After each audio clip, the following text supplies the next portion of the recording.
Om Swastiastu. Selamat siang semua. Perkenalkan, saya Kadek Dwi Paramita, NIM 1036, dan rekan saya, Ketut Putri Rania Cahyani, NIM 1151, akan mempresentasikan bab 7 mengenai akuntansi piutang. Nah, di sini kami akan membahas 6 subbab materi, yakni pertama, pengertian piutang, lalu akumulasi piutang, kebijakan piutang, kartu kredit, piutang ragu-ragu, dan catatan-catatan akuntansi yang diperlukan. Nah, untuk piutang sendiri, piutang merupakan tagihan hotel kepada debitur atas jasa yang telah diberikan. Piutang hotel umumnya terdiri dari rekening tamu, yaitu tamu hotel, city ledger yang merupakan tagihan pada tamu yang telah check out atau kepada pihak ketiga yang telah menikmati jasa hotel, dan piutang-piutang lain seperti tagihan untuk sewa ruangan hotel seperti shopping Mercedes. Piutang merupakan aktiva lancar sehingga pengutipan piutang menjadi kas seharusnya telah selesai untuk periode setahun atau periode berjalan. Nah, untuk akumulasi piutang, adapun elemen-elemen yang mempengaruhi besaran piutang yakni volume penjualan kredit dan rata jangka waktu pengutipan piutang.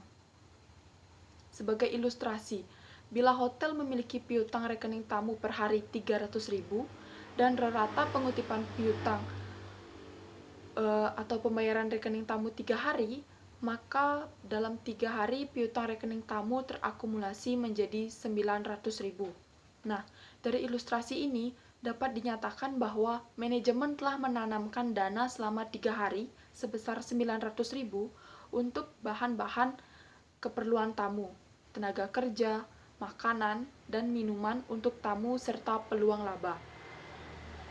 Untuk bisnis hotel dengan tingkat perputaran transaksi kredit yang cepat dalam 1 hari, diperlukan kebijakan kredit yang ketat sehingga akumulasi piutang tidak menjadi besar dalam waktu 1 bulan yang pada akhirnya akan berpengaruh kepada keperluan kas.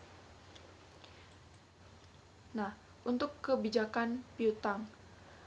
Kebijakan piutang ini merupakan keputusan manajemen dalam memberikan kredit kepada tamu dalam upaya meningkatkan pendapatan hotel. Selanjutnya ada kebijakan piutang. Ini merupakan keputusan manajemen dalam memberikan kredit kepada tamu dalam upaya meningkatkan pendapatan hotel. Kebijakan kredit yang ditentukan oleh manajemen akan sangat berpengaruh pada pendapatan hotel.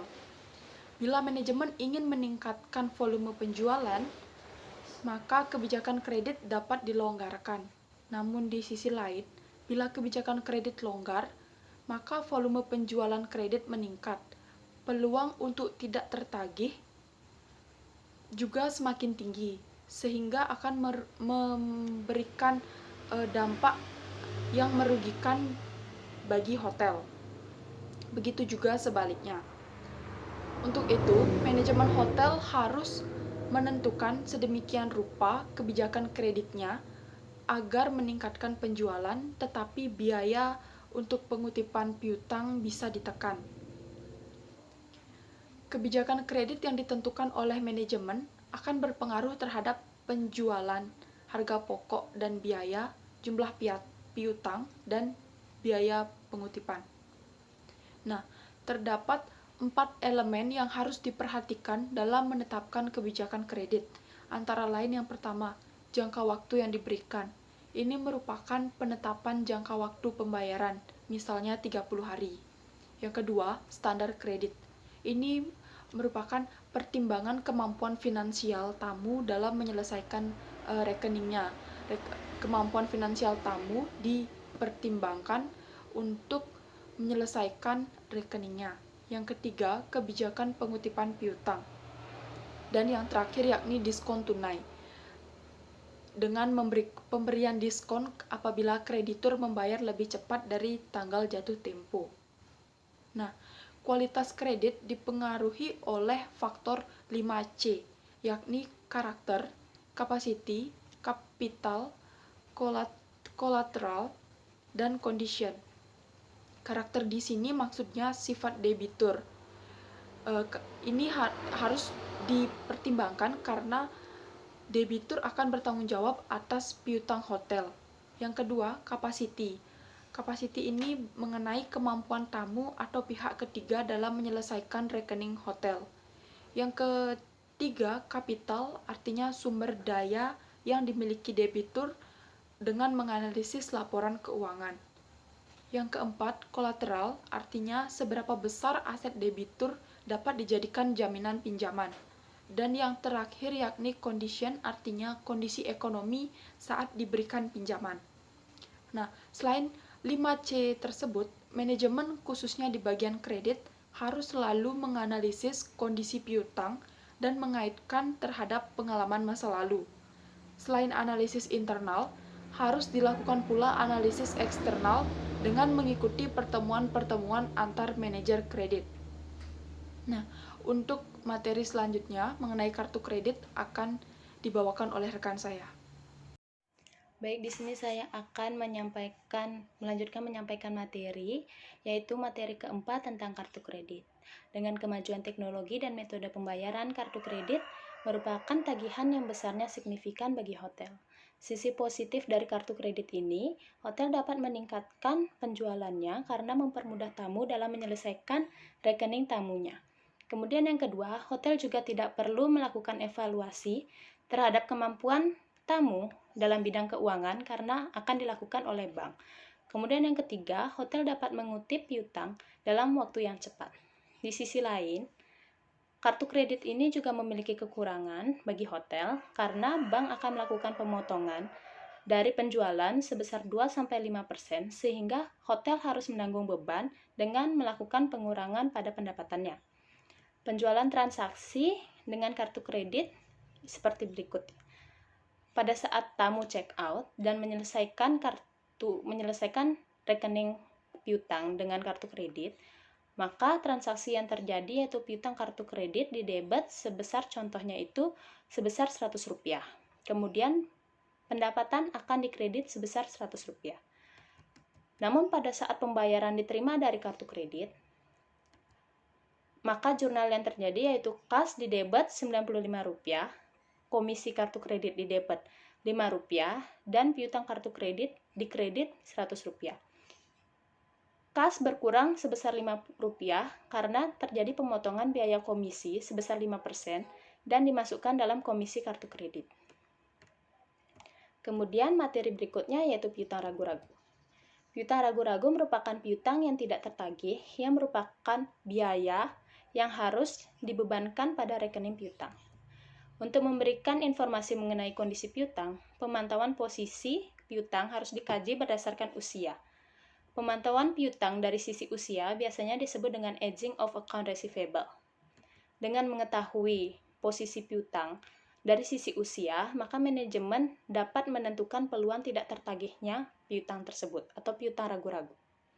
Piutang ragu-ragu akan dibebankan sebagai biaya piutang, di mana besaran piutang ragu-ragu akan ditentukan berdasarkan pengalaman yang pernah terjadi. Pada paper telah disajikan tabel untuk menganalisis usia piutang dan penentuan besaran piutang ragu-ragu. Dari tabel yang ada di paper tersebut, dapat diketahui bahwa biaya yang dibebankan sebagai piutang ragu-ragu yang tidak tertagih itu sebesar Rp78.491 atau sebesar 2,70% dari total penjualan kredit. Dari jumlah tersebut tidak dapat dipastikan debitur mana yang tidak bisa memenuhi kewajibannya, tapi jumlah tersebut harus dikurangkan dari piutang dan diungkapkan pada neraca. Maka perlakuan akuntansi untuk piutang ragu-ragu dapat dilakukan dengan dua metode, yaitu metode langsung dan metode tidak langsung. Pada metode langsung ini, piutang ragu-ragu akan langsung dihapuskan dari rekening piutang dan jurnalnya yaitu sebagai berikut. Dengan mendebet piutang ragu-ragu sebesar Rp78.491 dan mengkredit piutang sebesar Rp78.491. Sedangkan pada metode tidak langsung, piutang ragu-ragu awalnya hanya ditempatkan dengan rekening lawan yaitu akumulasi penyisihan piutang ragu-ragu sebelum dihapuskan dari rekening piutang. Jurnalnya yaitu penyisihan piutang ragu-ragu di debit sebesar Rp78.491 dan akumulasi penyisihan piutang ragu-ragu di kredit Rp78.491.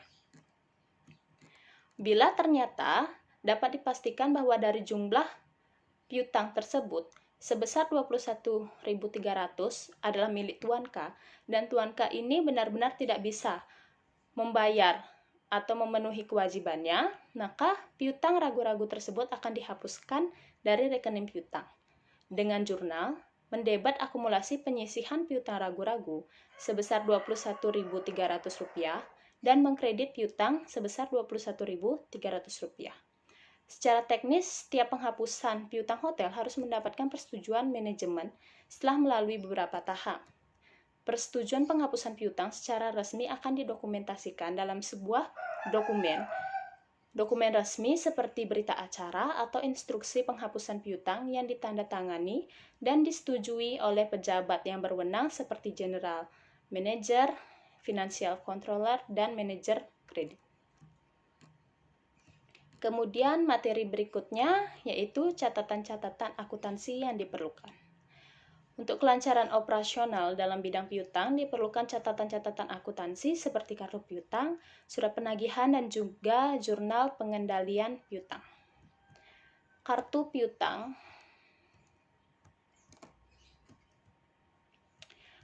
Kartu piutang digunakan untuk mencatat setiap piutang hotel, di mana setiap debitur memiliki satu kartu piutang.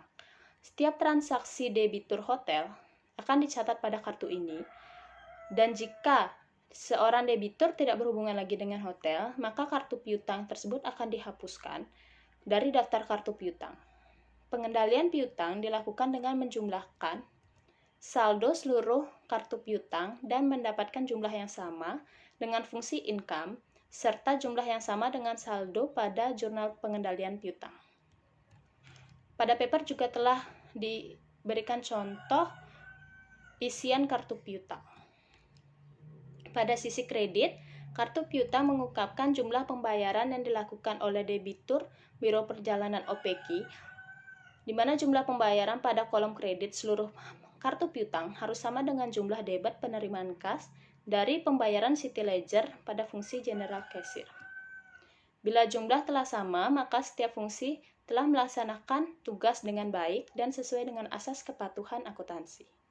Kemudian yang kedua, surat penagihan. Surat penagihan pada umumnya dikirimkan dalam jangka waktu 30 hari setelah tamu check out atau debitur telah menikmati jasa dan produk hotel. Jangka waktu yang ditentukan dalam penagihan agar sesuai dengan kebijakan kredit hotel kepada debitur.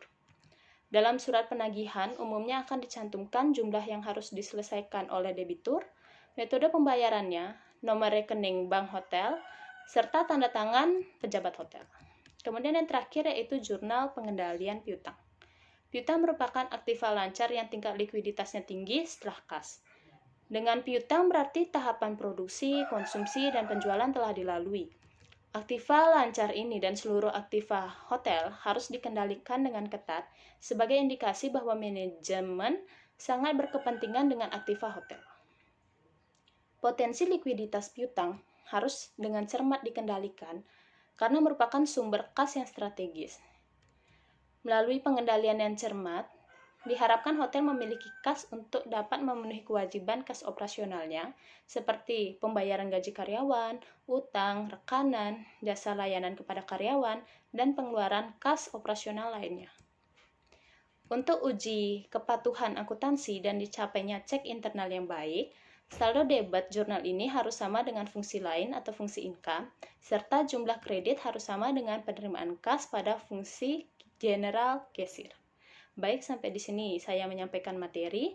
Untuk waktu saya kembalikan kepada moderator. Baik, demikianlah tadi presentasi dari kelompok 7. Akan kami lanjutkan dengan sesi diskusi.